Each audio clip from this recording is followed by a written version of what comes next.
Subscribe कीजिए royal teacher को education संबंधी न्यूज़ तुरंत पाने के लिए। ऑनलाइन प्रमाणीकरण के बाद ही मिल सकेगा दिव्यांगता सर्टिफिकेट। राजस्थान में रिटायरमेंट के दिन ही मिलेंगे पेंशनर और सभी फायदे बदलेंगे नियम। कोविड पोर्टल में नया बदलाव, वैक्सीनेशन के समय ओटीपी बताना होगा। आरटी की तहत निःशुल्क प्रवेश प्रक्रिया स्थगित। लॉकडाउन के कारण शिक्षा विभाग का निर्णय, आज से ऑनलाइन शुरू होने थे आवेदन। जी हाँ दोस्तों, आज की शिक्षा विभाग के बड़ी खबरों की बात करें तो चार बड़ी खबरें आपके सामने लेकर आए हैं कि आरटी पोर्टल के तरफ जो प्राइवेट विद्यालय में निःशुल्क बच्चे पढ़ते हैं, आरटी पोर्टल के तहत 25% निःशुल्क सीटें जो प्राइवेट विद्यालयों में रहती है उनके आवेदन है वो 10 तारीख से शुरू होने थे, लेकिन लॉकडाउन की वजह से वो शुरू नहीं हो पाए हैं।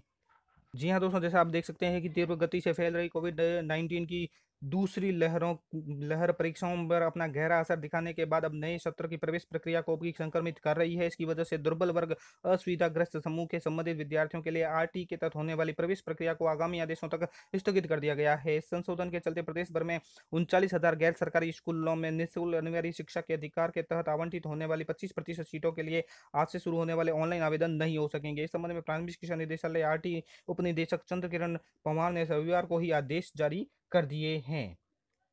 साथ ही दोस्तों, इस बार जो 31 मार्च 2021 के अनुसार होगा आयु का निर्धारण, यानी नए सत्र में प्रवेश के लिए बच्चों की आयु 5 वर्ष से अधिक लेकिन 7 वर्ष से कम होनी चाहिए। न्यूनतम और अधिकतम आयु का निर्धारण है वो 31 मार्च 2021 के आधार पर किया जाएगा, जबकि अभिभावकों की आय सीमा है वो 2,50,000 रुपये निर्धारित की गई है। नर्सरी और केजी की कक्षाएं दायरे से बाहर रहेगी। इस साल आवेदन के दौरान विद्यार्थियों की ओर से अपने परिक्षेत्रों के अधिकतम 5 विद्यार्थियों का ही विद्यालयों का विकल्प दिया गया है। साथ ही अभिभावकों को आवेदन के साथ ही दस्तावेज भी अपलोड करने होंगे। बता दें कि आरटी के तहत पहली कक्षा में प्रवेश शुरू होने के कारण जो अभिभावक अपने बच्चों के नर्सरी, एलकेजी, यूकेजी में पढ़ाना चाहते हैं उन्हें फिलहाल निजी स्कूलों में फीस देकर ही पढ़ाना होगा।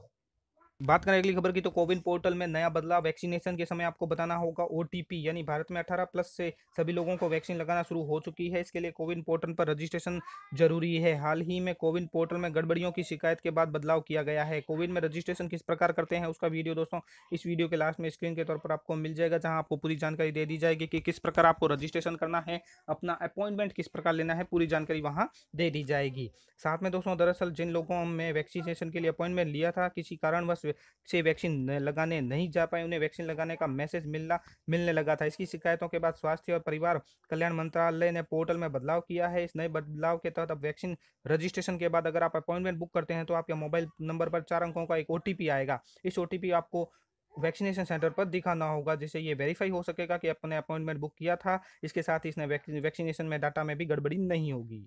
बात करें दिव्यांगता सर्टिफिकेट की तो ऑफलाइन व्यवस्था अब खत्म हो चुकी है। ऑनलाइन प्रमाणीकरण के बाद ही मिल सकेगा दिव्यांगता सर्टिफिकेट।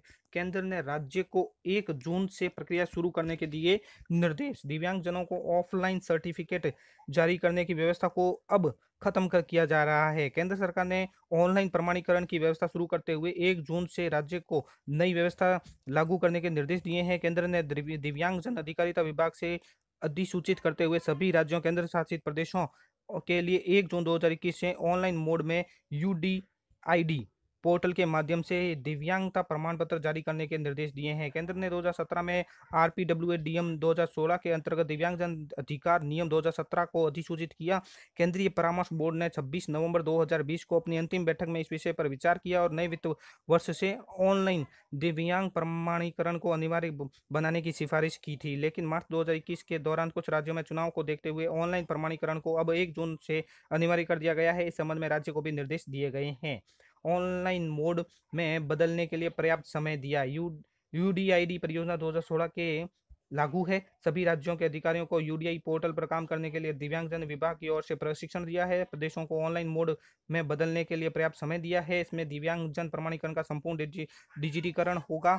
इसके अतिरिक्त संपूर्ण भारत वैधता प्राप्त करने के लिए प्रमाण पत्र की प्रामाणिकता की दोबारा जांच व दिव्यांगजन के लाभ के लिए प्रक्रिया की ठोस व्यवस्था हो सकेगी।